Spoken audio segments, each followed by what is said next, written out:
So, okay, yan. So, ayan na. Tuturuan tayo ng dati 59 yung nakalagay yan. Tuturuan tayo na mismo ng makina kung paano natin i-add yung compression niya, no. So, pero kulang pa to kasi mas maliit yung valve. Oh, Aerox. Maliit yung valve, small valve lang to. So, kailangan palitan sana to para mas malakas yung buga ng gas o vacuum ng gas. So, ayan, tuturuan ka mismo na yung pangyayari na to. 59 kasi nakalagay nito, tapos stock yung head. Kaya ayan, ganyan siya. Natabas ko na to. Ayan, dati hanggang dito yan, oh. Maliit yung dome nya. So kakat natin, isasagad natin dito sa mismong kain ng bore para mas mataas yung compression, para mas lalakas yung motor. Yan. Okay, cut muna natin. Patagasan kay Kempor ay sinundo mo, kasama mo sa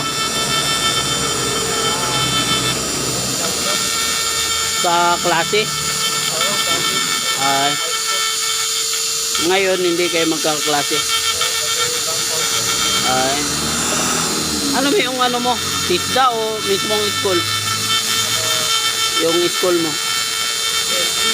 Ay, saan banda yan? Ay,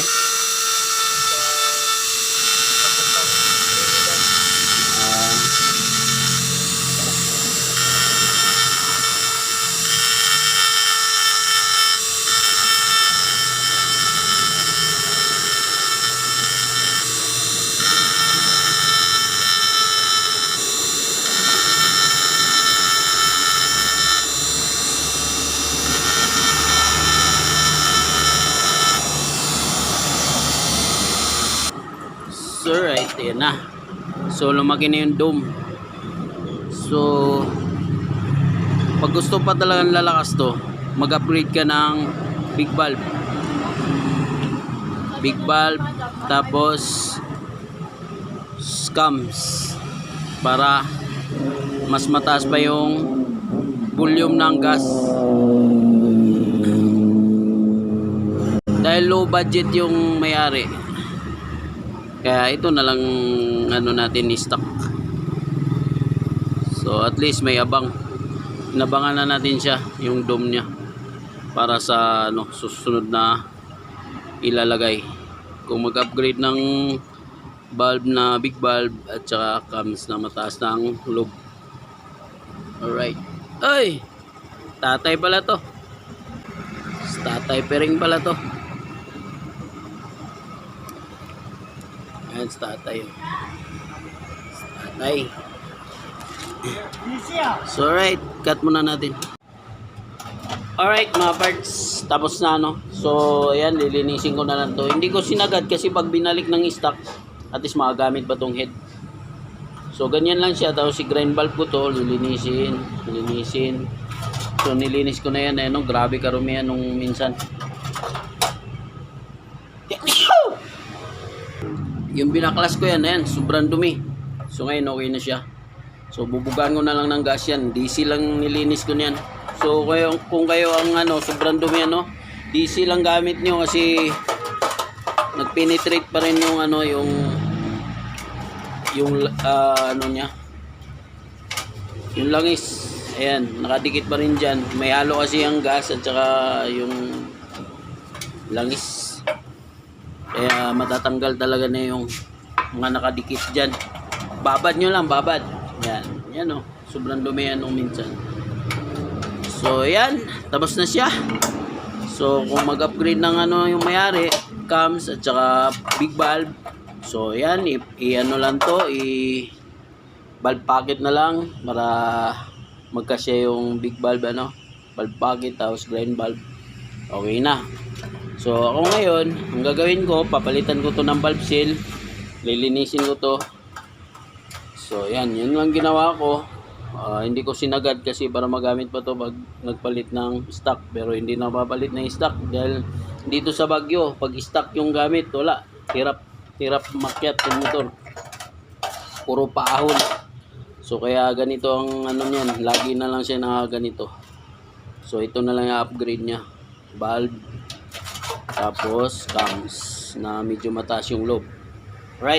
Alright, papakita ko na pala sa inyo yung 59. Ayan. Ito na yung 59 bore.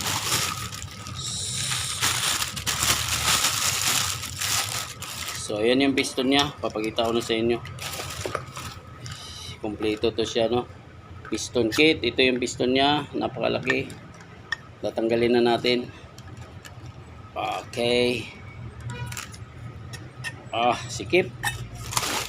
Sikip. So, ayan Kaya inano natin para yung magpantay yung compression Ayan tinan mo yung ano natin Ayan. Kumbaga saktong-sakto siya dun sa ginawa nating dome. Ayan yung tabas natin. Di ba? Para pag sabog niyan malakas yung pagsabog dito sa loob. Pag nag-ignite na yung spark plug, puputok yan para itulak na yung piston pababa.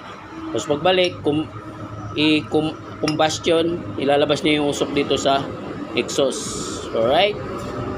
So yan, ganyan yung kaya tinabasa natin kasi malaki yung piston malaki rin yung bore. Ito yung sukat ng bore. Yan, tuturuan ka mismo niyan ng mismong pangyayari ng paglagay ng sa engine. Ayan Okay? Alright.